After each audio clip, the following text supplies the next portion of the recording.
الرحیم مبادیات طب page number 86 جزو چہارم علم العلامات۔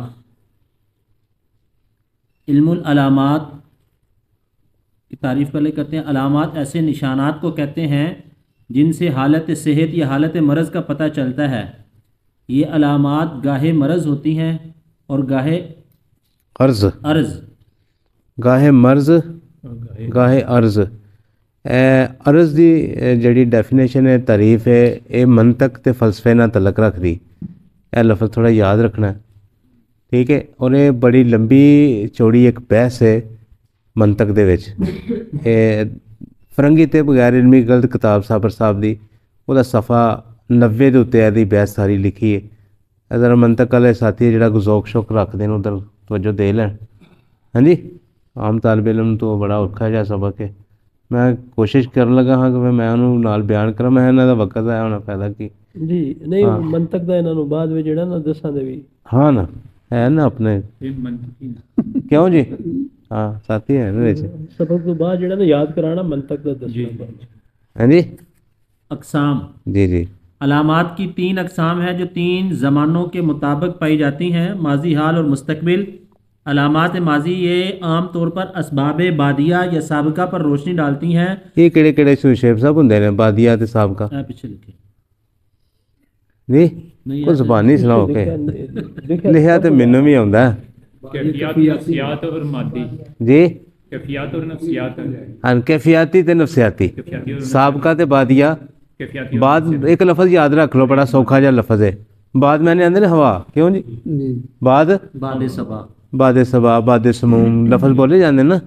یہ باد یعنی جدا بادیہ نہ تعلق ہے، یہ سمجھو کہ کیفیاتی نفسیاتی یعنی کیفیات نہ تعلق ہے، ٹھیک ہے؟ تے جڑا سابقہ یہ تھوڑے جذبات جڑے انہوں نے تو ضرور مد نظر رکھنا ہے تھے۔ ہر جتھے بھی سوزش پیدا ہوندی ہے وہ کیفیاتی تے نفسیاتی تے مادی تین ہی حالتاں نے جنہاں نال سوزش پیدا ہوندی، تے تساں نے ذرا غور کرنا ہے، ٹھیک ہے جی؟ ہاں عام طور پر علامات ماضی، اچھا جی یہ عام طور پر اسباب بادیہ یا سابقہ پر روشنی ڈالتی ہیں جن سے اکثر ایک معالج ہی فائدہ حاصل کر سکتا ہے۔ جب وہ ان کا اظہار کرتا ہے تو یہ اس کی فضیلت اور قابلیت پر دلالت کرتا ہے۔ معالج کے لیے ان کا ہمیشہ ذہن میں رکھنا باعث عزت ہے۔ ایسے علامات کو مذاکرہ کہتے ہیں۔ مثلاً ایک بندے نوں ہیضہ ہو جاتا ہے یا کسی بندے نوں شاٹیکا پین ہو جاتی، جسم دے اندر سر پیڑ ہو جاتی، کوئی جسم دے اندر کوئی علامت پیدا ہو جاتی ہے، وہ تو جڑی پہلے علامات نے نا وہ معالج نوں زیب دیندیاں نے کہ معالج انہوں نے یاد کرے گا کہ پہلے کی ہویا سی تے کنج کی ہویا، ٹھیک ہے؟ اسی طرح ہی ایک علامت ہے جس طرح حیضہ ہے، سادہ جی مثال ہے۔ تو حیضے تو پہلے سارے نوں پتہ ہے کہ کوئی نہ کوئی انہیں بادی شے کھادی، پانی والی چیز زیادہ کھادی ہے، جس طرح تربوز ہے، کھیرا ہے، کی آندے نے، ٹھیک ہے؟ تو پہلے کی پھر کی ہونا ہے؟ آندے نے کوئی کہندے نا جب تربوز کھا کے پانی نہ پیا جے، چول تے دوانا کٹھے نہ کرو، کھیرا تے چول کٹھے نہ کرو، کی ہوئے گا؟ حبس پیدا ہوئے گا، الٹیاں موشن آ جان گے، مادہ جلدی جڑی چیزاں متفن ہوندیاں نے انہوں کھان تو بعد اس طرح تانوں زندگی دے مشاہدات۔ کوئی مریض آ کے کہندا حکیم صاحب میں کل دوانا کھادا تو پھر مینوں جڑا نا ہیضہ ہویا ہے، پھر وہ پیچھے علامت ہے، علامت انہوں فالو کرنا پینا، تمہیں سمجھنا پینا، تو گل سمجھو کہ نقطے دی ہے، کوئی مشکل نہیں ہے، انہوں فالو کرو گے تو بہترین گل ہے۔ یعنی یہی ماضی دے وچ پچھا کی ہویا ہے، یہ تواڈے کے سوال ہے، ماضی دے وچ ہے، انہوں کہندے نے یار تو کی کھادا سی، کی کھادا تو مراد ماضی دی حالت نوں جاننا کہ یار تو پہلاں کی کھا کے بیمار ہویا، یہ گل۔ پھر ایک کہندا یار میں کچھ سفر گیا سا، سردی چ رہا واں، اتنے جا کے میں ڈسٹرب ہو گیا، وہ دی وجہ تو مینوں پریشانی آئی، پھر بھی گل ٹھیک ہے، سابقہ کیفیاتی اثرات آ گئے، ٹھیک ہے؟ فلانا فوت ہو گیا سی، میں صدمے دی وجہ تو پریشان ہو گیا، مینوں شوگر ہو گئی صدمے نال، فلانا بیٹا لازمش فوت۔ اے صدمے دے اثرات بھی جڑے نے کی کردے نے؟ اثرات چھوڑ دیں، یہی وہ اثرات چھوڑ دے نے کہ جڑے اسی سابقہ ساری صورتحال نوں مد نظر رکھنا ہے تو پھر ساری گل سمجھ آنی۔ سابقہ صدمے نوں بھی مد نظر رکھ کے بھی اساں علاج معالجہ کرنا۔ استاد محترم حکیم عبدالحکیم صاحب رحمۃ اللہ علیہ اتنے فرماندے ہوندے سن، نبض ویکھنی ਤੇ ਨਬਜ਼ ਵੇਖ ਕੇ ਉਹਨਾਂ ਇਹ ਕਹਿਣਾ ਕਿ ਦਬਿਆ ਹੋਇਆ ਗਮ ਹੈ। ਹਾਂਜੀ ਦੱਬਿਆ ਹੋਇਆ ਕੰਮ। ਯਾਦ ਹੈ? ਬਿਲਕੁਲ ਬਿਲकुल। ਦਬਿਆ ਹੋਇਆ ਗਮ।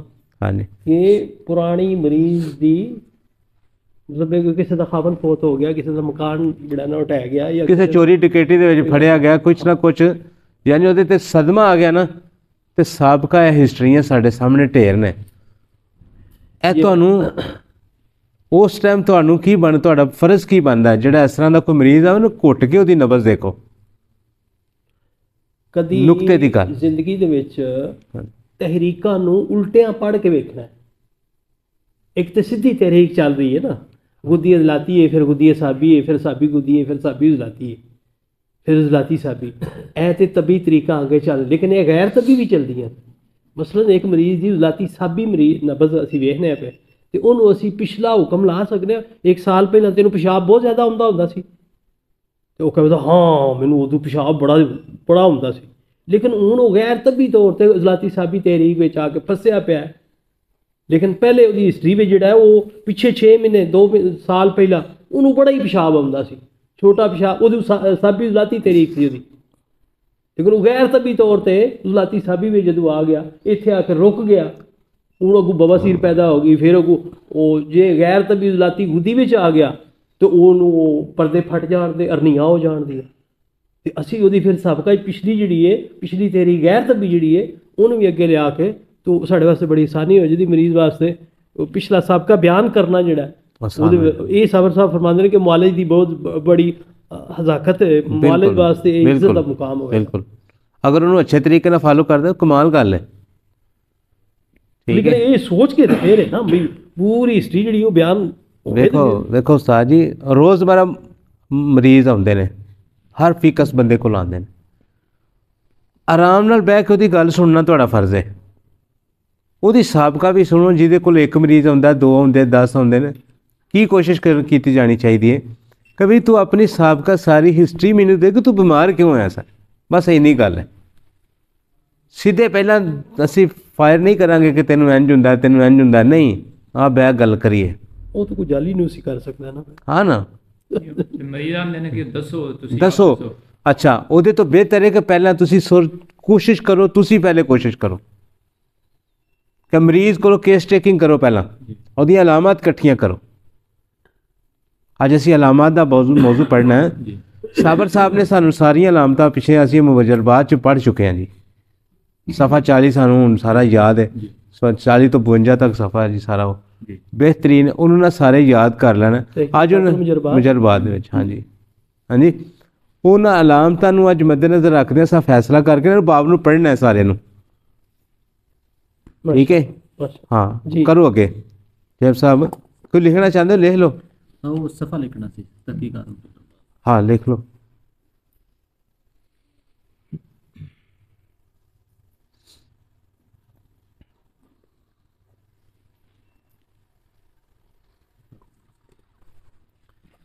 अलामात हाल इनकी 2 सूरतें हैं। अव्वल वो जो मरीज़ बयान करता है, दूसरे वो जिनका इजहार मुआलिज करता है। मरीज़ उनको बयान नहीं कर सकता, लेकिन इनके असरात को समझता ज़रूर है।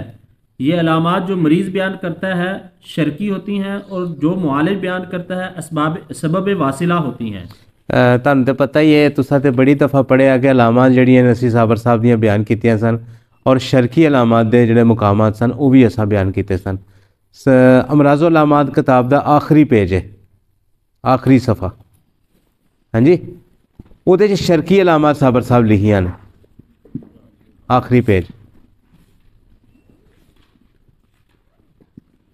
ए थल्ले दूसरी साइड दा ਉਹ शर्की अलामात ਤੁਹਾਡੇ ਬਾएं ਹੱਥ ਦੇ ਕੋਲ ਥੱਲੇ बाएं हथ के कोल है, की लिखिया ने पढ़ छोड़ो उच्ची जिहा करके पढ़ो पढ़ो। शर्की अलामात, शर्की अलामात के खास मुकाम। हाँ। वैसे तो अमराज की अलामात इसी मुफरद उज़व में तमाम जिस्म के अंदर पाई जाती हैं। हाँ।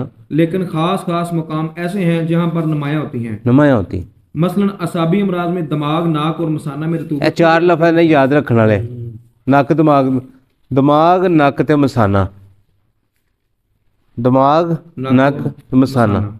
असाबी अमराज में दिमाग, नाक और मसाना में रतूबत की ज़्यादती के साथ बेचैनी और खारिश। हाँ जी जो कभी बढ़कर दर्द की सूरत ਉਹੀ ਫਿਰ ਆਖਰ ਦਰਦ ਆ ਜਾਏਗੀ। ਹਾਂਜੀ, गुद्दी मराज में हलक, गले, आंतों और पेशाब में जलन जो शदीद चार लामतां ही ने। तक पहुंच जाती है। 4 ਲਾਮਤਾਂ ਹੀ ਨੇ, ਹਲਕ, ਗਲੇ, आंतों ਆਂਤੇ पेशाब में ਔਰ जलन। ਪਿਸ਼ਾਬ ਵਾਲੀ ਜਾਨੀ। ਬਸ ਇਹ ਸ਼ਰਕੀ ਅਲਾਮਤ ਨੇ। ਕਿਹੜੀਆਂ?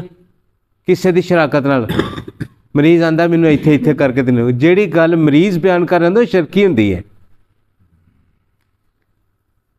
उजलाती ਠੀਕ ਹੈ, मराज ਹਾਂ ਉਹ ਕਹਿੰਦਾ ਮੈਨੂੰ ਇੱਥੇ ਤਕਲੀਫ ਹੁੰਦੀ ਹੈ, ਇੱਥੇ ਹੁੰਦੀ ਹੈ, ਇੱਥੇ ਹੁੰਦੀ ਹੈ। ਤੇ ਜੇ ਬੰਦਾ ਇੱਕ ਉਹ ਕਵੇ ਤੇ ਚਾਰ ਅੱਗੋਂ ਤੁਸੀਂ ਸੁਣਾ ਦਿਓ ਤੇ ਕਿੱਡਾ ਸੌਖਾ ਹੋਣਾ।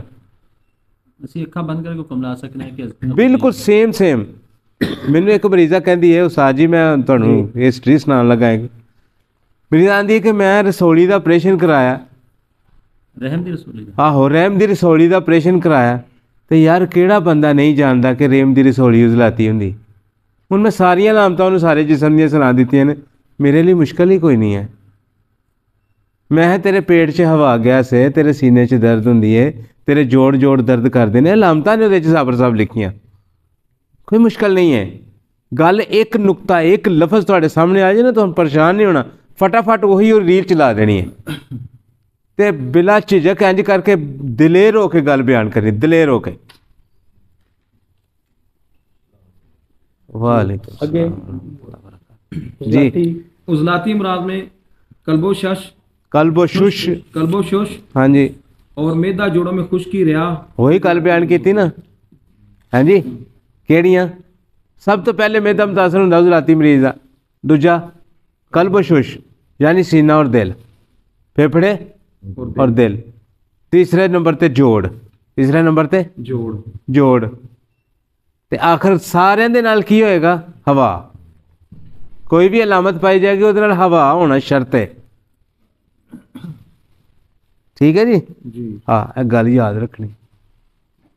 ਸ਼ੁਐਬ ਸਾਹਿਬ ਤੁਹਾਡਾ ਸਵਾਲ ਜਿਹੜਾ ਉਹ ਅਗਲੇ ਜਿਹੜੇ ਤੁਸੀਂ 8-10 ਦਿਨ ਪਹਿਲੇ ਪੁੱਛਿਆ ਸੀ ਕਿ ਅਲਾਮਤਾਂ ਕਿੱਥੇ ਲਿਖੀਆਂ ਹੋਈਆਂ ਨੇ, ਹਕੀਕਤ ਨੂੰ ਮੁਜਰਬਾ, ਉਹ ਦਸਤਰਖਾਨ ਵੀ ਲੈ ਉਹ ਲੈ ਹੀ ਫੜ ਕੇ। ਨਹੀਂ ਸਾਰਾ ਇਹਦੇ ਵਿੱਚ ਹਾਂ ਅਮਰਾਜ਼ੋ ਲਾਮਾ। ਅੱਛਾ ਚੱਲ ਠੀਕ ਹੈ। ਪਰ ਹੁਣ ਸਾਨੂੰ ਪੜ੍ਹਨਾ ਤੂੰ ਲਿਆ ਦੇ ਇੱਥੇ ਰੱਖ ਛੱਡ। ਮੈਂ ਭੁੱਲੇ ਨੇ ਪਰ ਹੁਣ ਭੁੱਲੇ ਹੀ ਰਹਿਣ ਦਿਓ। ਮੇਰੇ ਜ਼ਿਹਨ ਵਿੱਚ ਸੀ ਕਿ ਇਲਾਜ ਬਿਲ ਗਜ਼ਾ 'ਚ ਲਿਖੀਆਂ ਹਨ ਤੇ ਉਹ ਫਿਰ ਉਸਤਾਦ ਸਾਹਿਬ ਨੂੰ ਇਹ ਤੁਹਾਡੇ ਸਾਹਮਣੇ ਨੇ ਜੀ। ਠੀਕ ਹੈ, ਭੁੱਲਣ ਲੱਗੀ ਇਨਸ਼ਾਅੱਲਾ। ਸ਼ਰਕੀ ਅਲਾਮਤ ਆਖਰੀ ਰਹਿ ਗਿਆ ਜੀ। ਗੁਰਦਤੀਆਂ ਵੀ ਹੋ ਗਈਆਂ। ਸ਼ਰਕੀ ਅਲਾਮਤ ਹਲਕ, ਗਲੇ, ਪਿਸ਼ਾਬ, ਅੰਤੜੀਆਂ ਦੀ ਸੋਜ਼ਸ਼ ਔਰ ਪਿਸ਼ਾਬ ਵਾਲੀ ਨਾਲੀ ਦੀ ਜਲਨ। 4 ਇਹਨਾਂ ਦੇ ਨਾਲ ਸਭ ਤੋਂ ਮੇਨ ਅਲਾਮਤ ਹੀ ਜਲਨ ਹੈ, ਗੁੱਦੀ ਤਹਿਰੀਕ। ਠੀਕ ਹੈ, ਕੋਈ ਬੰਦਾ ਕਹਿੰਦਾ ਨਾ ਪਿਸ਼ਾਬ ਦੀ ਚੱਲਣ ਹੈ ਤੇ ਯਾਰ ਕੀ ਪਰੇਸ਼ਾਨੀ ਹੈ ਤੁਹਾਨੂੰ ਕਹਿਣੇ 'ਚ ਕਿ ਯਾਰ ਤੇਰੇ ਗਲੇ ਵਿਖਾ ਜ਼ਰਾ, ਗਲੇ ਨੂੰ ਹੱਥ ਲਾਈਦਾ, ਗਿਲਟੀਆਂ ਟੱਚ ਕਰੀਦੀਆਂ ਨੇ। ਸਭ ਤੋਂ ਮੇਨ ਇਹਦੇ 'ਚ ਲਫ਼ਜ਼ ਹੈ ਲਫ਼ਜ਼ ਕੇਰਾ, ਨਵਾਜ਼ਿਲ। ਇਹਨੂੰ ਕਹਿੰਦੇ ਨੇ ਕੇਰਾ, ਜਿਹੜਾ ਗਲੇ 'ਚ ਡਿੱਗਦਾ। ਠੀਕ ਹੈ ਜੀ। ਔਰ ਸਭ ਤੋਂ ਪਹਿਲਾ ਅਸਰ ਸਾਬਰ ਸਾਹਿਬ ਇੱਕ ਹੋਰ ਕਿਤਾਬ ਦੇ ਵਿੱਚ, ਅਮਰਾਜ਼ੋ ਅਲਾਮਤ ਕਿਤਾਬ ਦੇ ਵਿੱਚ ਇੱਕ ਜਗ੍ਹਾ ਬਿਆਨ ਕਰਦੇ ਨੇ, ਕਹਿੰਦੇ ਨੇ ਕਿ ਸਭ ਤੋਂ ਮੇਨ ਜਿਗਰ ਦਾ ਫੇਲ ਹੀ ਸਭ ਤੋਂ ਪਹਿਲੇ ਅੰਤੜੀਆਂ ਮੁਤਾਸਰ ਹੁੰਦੀਆਂ ਨੇ। ਵੱਟ ਮਰੋੜ। ਇੱਕ ਜਗ੍ਹਾ ਤੇ ਕਹਿੰਦੇ ਨੇ ਜੇ ਇਲਾਜ ਬਿਲ ਗਜ਼ਾ ਕਿਤਾਬ ਦੇ ਵਿੱਚ ਕਹਿੰਦੇ ਨੇ ਕਿ ਸਭ ਤੋਂ ਪਹਿਲੇ ਹਲਕ ਮੁਤਾਸਰ ਹੁੰਦਾ ਗੁੱਦੀ ਤਹਿਰੀਕ ਦਾ। ਹਾਂਜੀ, ਇਹ 2 ਜਗ੍ਹਾ। ਇੱਕ ਜਗ੍ਹਾ ਤੇ ਕਹਿੰਦੇ ਨੇ ਕਿ ਸਭ ਤੋਂ ਪਹਿਲੇ ਜਲਨ ਨੂੰ ਹੀ ਮੱਦੇਨਜ਼ਰ ਰੱਖੋ। ਠੀਕ ਹੈ, ਇਹ ਕਿਤਾਬ ਦਾ ਨਾਂ ਹੈ ਇਲਮੁਲ ਅਦਵਿਆ, ਯਾਦ ਰੱਖਣਾ। ਇਹ ਮੁਖਤਲਿਫ ਜਗ੍ਹਾ ਤੇ ਸਾਬਰ ਸਾਹਿਬ ਨੇ ਮੁਖਤਲਿਫ ਕੈਫੀਅਤ ਨਾਲ ਇਹਨੂੰ ਬਿਆਨ ਕੀਤਾ, ਲੇਕਿਨ ਤਾਲਿਬ ਇਲਮ ਨੂੰ ਜ਼ੇਬ ਦਿੰਦਾ ਕਿ ਹਰ ਜਗ੍ਹਾ ਤੋਂ ਇਕੱਠਾ ਕਰਕੇ ਇੱਕ ਜਗ੍ਹਾ ਇਕੱਠਾ ਕਰੇ, ਮਜ਼ਾ ਫੇਰ ਹੈ। ਠੀਕ ਹੈ ਜੀ, ਇਹ ਯਾਦ ਕਰ ਲਈਆਂ ਨੇ 4 ਅਲਾਮਤਾਂ। ਮੁਸ਼ਕਲ ਤਾਂ ਨਹੀਂ ਲੱਗੀਆਂ ਹੋਣੀ। ਆਪਣੇ ਟੇਬਲ ਤੇ ਸਜਾਓ ਇਹਨਾਂ ਨੂੰ, ਆਪਣੇ ਟੇਬਲ। ਮਰੀਜ਼ ਆ ਕੇ ਜਿਹੜੀ ਅਲਾਮਤਾਂ ਬਿਆਨ ਕਰਦਾ ਉਹਨਾਂ ਨੂੰ ਕੀ ਆਖੀਦਾ? ਸ਼ਰਕੀ। ਜਿਹੜੀਆਂ ਉਹ ਕਿਹੜੀਆਂ ਹੁੰਦੀਆਂ ਨੇ? ਹਾਲ ਮੌਜੂਦਾ। ਲੇਕਿਨ ਉਹ ਹੁੰਦੀਆਂ ਕਿਹੜੀਆਂ ਨੇ? ਸਾਬਰ ਸਾਹਿਬ ਕਹਿੰਦੇ ਨੇ ਉਹ ਸ਼ਰਕੀ ਅਲਾਮਤ ਹੁੰਦੀਆਂ ਨੇ। ਸ਼ਰਕੀ ਅਲਾਮਤ ਸਾਬਰ ਸਾਹਿਬ ਨੇ ਇਹ ਵਾਦ ਕਿਤਾਬ ਹੈ ਜਿਹਦੇ 'ਚ ਬਿਆਨ ਕੀਤੀਆਂ ਨੇ। ਠੀਕ ਹੈ, ਸਾਬਰ ਸਾਹਿਬ ਇਹਦੇ 'ਚ ਲਿਖਦੇ ਨੇ ਕਿ ਅਸਾਬੀ ਕੈਫੀਅਤ ਜਿਹੜੀ ਹੈ ਇਹੀ ਇੱਕ ਵਾਹਦ ਤਹਿਰੀਕ ਹੈ ਜਿਹਦੇ 'ਚ ਖਾਰਿਸ਼ ਪਾਈ ਜਾਂਦੀ। ਇਹ 2 ਅਲਾਮਤਾਂ ਸ਼ਰਕੀ ਹੋਰ ਦੂਜੀਆਂ ਹੀ ਬਿਆਨ ਕੀਤੀਆਂ ਨੇ, ਲੇਕਿਨ ਅਸਾਬੀ ਦੀਆਂ ਪੜ੍ਹ ਕੇ ਵੇਖੋ ਕੀ ਆਉਂਦੇ ਨੇ। ਸ਼ੁਰੂ ਕਰੋ, ਸ਼ੇਰ ਸਾਹਿਬ ਪੜ੍ਹੋ। मसलन असाबी अमराज में दिमाग, नाक और मसाना, 4 जगह मुतासर ने जी। दिमाग, नाल नाक, मसाना में रतूबत की ज्यादती के साथ बेचैनी, खारिश और दर्द। गल समझ आई ना? बेचैनी यार कोई एक्सप्लेन करो। हाँ तू बेचैनी किनू आंदे हो? इस तरह ਜੀ ਉਹ पंजाबी कहते हैं अचबी होंगी है ਇੱਕ ਜਗ੍ਹਾ ਤੇ ਮਰੀਜ਼ ਟੇਕੇ ਨਹੀਂ ਬਹਿੰਦਾ, ਕਦੀ ਇੱਧਰ ਕਦੀ ਸੱਜੇ ਕਦੀ ਖੱਬੇ, ਕਦੀ ਲੱਤ ਨੂੰ ਇੰਜ ਇਕੱਠਾ ਕਰ ਲਿਆ, ਕਦੀ ਇੰਜ ਮਾਰਿਆ ਇੰਜ ਲੱਤਾਂ ਨੂੰ। ਯਾਰ ਸਾਦਾ ਮਿਸਾਲ ਹੈ, ਹਰ ਫੀਕਸ ਘਰ ਦੇ ਵਿੱਚ ਬੱਚੇ ਨੇ। ਜਿਹੜਾ ਬੱਚਾ ਰਾਤ ਨੂੰ ਲੱਤਾਂ ਚੁੱਕ ਚੁੱਕ ਕੇ ਮਾਰਦਾ ਹੈ, ਬਾਜ਼ ਬੱਚੀਆਂ ਬੱਚੇ ਲੱਤਾਂ ਪੈਰ ਬੰਨ੍ਹ ਕੇ ਬੀਬੀਆਂ ਸੌਂਦੀਆਂ ਨੇ, ਇਹਨੂੰ ਕਹਿੰਦੇ ਨੇ ਬੇਚੈਨੀ।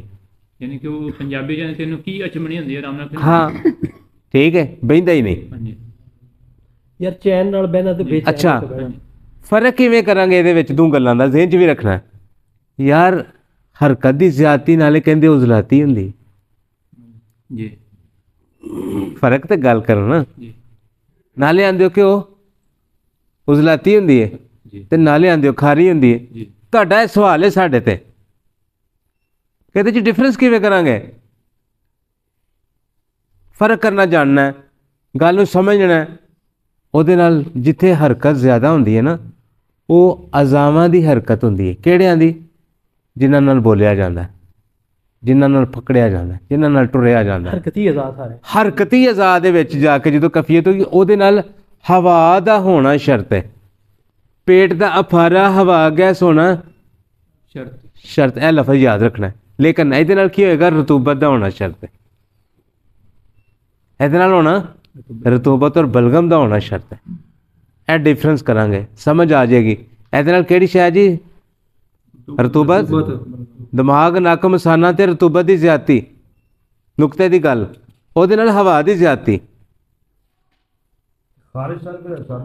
ਖਾਰਿਸ਼ ਹੁੰਦੀ ਹੈ ਸਾਬੀ। ਵੇਖੋ ਗੱਲ ਇਸ ਤਰ੍ਹਾਂ, ਅਗਰ ਇੱਕ ਮਰਜ਼ ਨੂੰ ਤੁਸੀਂ ਇਬਤਦਾਈ ਹੈ ਉਹ ਖਾਰਿਸ਼ ਹੈ, ਪੂਰੇ ਟੱਬਰ ਨੂੰ ਪਈ ਹੈ, ਜਿਹੜੀ ਤਕਲੀਫ 1 ਹਫ਼ਤਾ ਤੱਕ ਰਵੇ, 3-4 ਦਿਨ ਤੱਕ ਰਵੇ, ਹੱਤਾ ਕਿ 10 ਦਿਨ ਤੱਕ ਰਵੇ, ਅਸੀਂ ਇਹਨੂੰ ਹਾਦ ਅਮਰਾਜ਼ 'ਚ ਗਿਣਨੇ।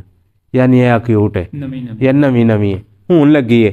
ਇਹਨੂੰ ਅਸੀਂ ਮਰਜ਼ ਦਾ ਪਹਿਲਾ ਦਰਜਾ ਆਖਾਂਗੇ। ਜਿਹਦੇ ਉੱਤੇ 40 ਦਿਨ ਲੰਘ ਜਾਣ, ਜਿਸ ਬਿਮਾਰੀ ਤੇ 40 ਦਿਨ ਲੰਘ ਜਾਣ, ਅਸੀਂ ਇਹਨੂੰ ਪੁਰਾਣੀ ਆਨੇ ਹਾਂ। मुतअद्दी। ਕਿਊਡ ਮੁਜ਼ਮਨ ਇਹਨੂੰ ਅਸੀਂ ਪੁਰਾਣੀ ਆਨੇ ਹਾਂ। ਕਿਊਡ ਮੁਜ਼ਮਨ।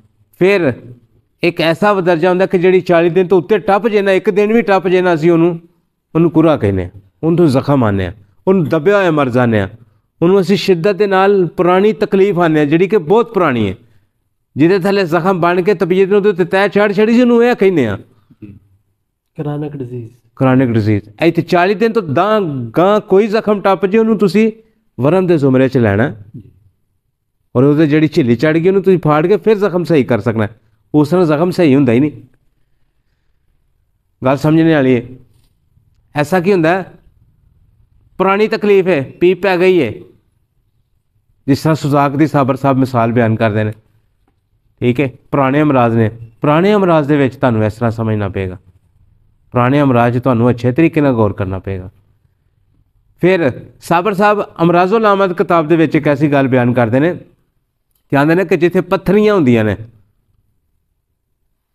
ਪੱਥਰੀ ਨੂੰ ਹਮੇਸ਼ਾ ਜ਼ਖਮ ਦੇ ਤਹਿਤ ਇਲਾਜ ਕਰੋ, ਵਰਮ ਦੇ ਤਹਿਤ ਇਲਾਜ ਕਰੋ।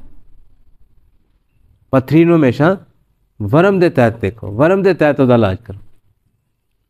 ਪੱਥਰੀ ਉਦੋਂ ਬਣਦੀ ਜਦੋਂ ਜ਼ਖਮ ਬਣਨ ਤੋਂ ਬਾਅਦ ਵਿੱਚ ਜਾ ਕੇ ਬਣਦੀ। ਮੇਰੇ ਕੋਲ ਇੱਕ ਮਰੀਜ਼ ਆਂਦਾ, ਹਫ਼ਤਾ 2 ਹਫ਼ਤਾ ਉਹਨੇ ਮੇਰੇ ਕੋਲ ਦਵਾਈ ਖਾਧੀ, ਉਹ ਆਪਣੇ ਬੇਔਲਾਦੀ ਦਾ ਇਲਾਜ ਕਰਾਉਣ ਵਾਸਤੇ ਹੁੰਦਾ। ਇਲਾਜ ਤੋਂ ਬੇਔਲਾਦੀ ਦਾ ਕਰਾਉਣਾ,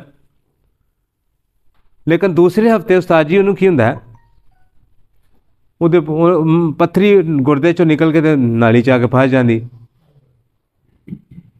ਉਹ ਆਂਦਾ ਤੁਸੀਂ ਚੰਗਾ ਮੇਰਾ ਇਲਾਜ ਕਰਨੇ ਹੋ, ਮੇਰੇ ਗੁਰਦੇ ਖਰਾਬ ਕਰ ਛੜੇ ਤੁਹਾਂ। ਜੀ ਹਾਂਜੀ, ਡਾਕਟਰ ਉਹਨੂੰ ਹੋਰ ਤਰ੍ਹਾਂ ਦਿੰਦਾ। ਉਹ ਅੱਜ ਮੇਰੇ ਕੋਲ ਆਇਆ ਤੇ ਅੱਜ ਉਹਨੂੰ ਮੈਂ ਆਖਿਆ ਤੂੰ ਇੰਨੇ 3 ਕੁ ਟਮਾਟਰ ਖਾਣੇ ਤੇ ਸਕੰਜਵੀ ਪੀਣੀ ਹੈ। ਘਰ ਬਾਅਦ 'ਚ ਪਹੁੰਚਿਆ ਸੀ, ਪਸਰੂਰ ਦਾ ਰਹਿਣ ਵਾਲਾ। ਇੱਥੋਂ ਪਸਰੂਰ ਜਾਂਦਿਆਂ ਤੂੰ ਘੰਟਾ ਡੇਢ ਇੱਥੇ, ਮੈਂ ਕਿਹਾ ਖਾ ਕੇ ਜਾ, ਸਕੰਜਵੀ ਪੀ ਕੇ ਜਾ। ਘਰ ਉਸਤਾਦ ਜੀ ਬਾਅਦ 'ਚ ਪਹੁੰਚਿਆ, ਪੱਥਰੀ ਪਹਿਲਾਂ ਬਾਹਰ ਨਿਕਲ ਗਈ। ਮੈਂ ਹੁਣ ਕੀ ਕਰੀਏ? ਮਾਸ਼ਾਅੱਲਾ। ਗੱਲ ਨੂੰ ਯਾਦ ਵੀ ਰੱਖਣਾ, ਨੁਕਤੇ ਦੀਆਂ ਗੱਲਾਂ ਹੁੰਦੀਆਂ ਨੇ। ਮੈਂ ਕਿਹਾ ਪੁੱਤਰ ਸ਼ੁਕਰ ਕਰ ਅੱਲਾ ਦਾ ਕਿ ਗੁਰਦੇ ਚੋਂ ਥੱਲੇ ਆ ਗਈ ਏ, ਪੱਥਰੀ ਤੇ ਬੜੀ ਦੇਰ ਦੀ ਸੀ ਤੈਨੂੰ। ਇੱਕ ਦਿਨ ਵਿੱਚ ਤਾਂ ਨਹੀਂ ਬਣਦੀ ਨਾ, ਇੱਕ ਦਿਨ 'ਚ ਨਹੀਂ ਬਣਦਾ ਹੈ, ਵਰਮ ਇਸ ਤਰ੍ਹਾਂ ਬਣਦਾ ਹੀ ਨਹੀਂ। ਇਲਾਜ ਮੁਆਲਜਾ ਕਰਦੇ ਹੋਇਆ ਅਗਰ ਕਿਸੇ ਨੂੰ ਕੋਈ ਤੁਹਾਨੂੰ ਹਾਂ, ਤੇ ਜੇ ਤੁਹਾਨੂੰ ਪਹਿਲਾਂ ਪਤਾ ਹੋਵੇ ਤੇ ਕਿੱਡੀ ਸੋਹਣੀ ਗੱਲ ਹੋਣੀ ਹੈ। ਤੁਹਾਡੇ ਤੋਂ ਇਹ ਲਫ਼ਜ਼ ਆਉਣਾ ਹੀ ਨਹੀਂ, ਕਿਸੇ ਉਂਗਲੀ ਚੁੱਕਣੀ ਨਹੀਂ ਤੁਹਾਡੇ 'ਤੇ। ਇਸ ਲਈ ਕੋਸ਼ਿਸ਼ ਕਰਨੀ ਹੈ ਇਹਨਾਂ ਅਲਾਮਤਾਂ ਨੂੰ ਬਿਆਨ ਕਰਨਾ। ਤੁਹਾਡੇ ਸਾਹਮਣੇ ਮਕਸਦ ਹੈ ਕਿ ਤੁਸੀਂ ਮਾਜ਼ੀ, ਹਾਲ, ਮੁਸਤਕਬਲ ਤਿੰਨਾਂ ਨੂੰ ਜਾਣਨਾ ਤੁਹਾਡੇ 'ਤੇ ਫਰਜ਼ ਹੈ। ਇਹਨੂੰ ਅੱਛੇ ਤਰੀਕੇ ਨਾਲ ਨੋਟੇਟ ਕਰੋ, ਅੱਛੇ ਤਰੀਕੇ ਨਾਲ ਨੋਟੇਟ ਕਰੋ, ਆਪਣੇ ਆਪ ਨੂੰ ਤੁਹਾਨੂੰ ਇੱਜ਼ਤ ਮਿਲੇਗੀ ਇਨਸ਼ਾਅੱਲਾਹ ਤਾਲਾ। ਠੀਕ ਹੈ ਜੀ, ਅੱਗੇ ਗੌਰ ਕਰੋ।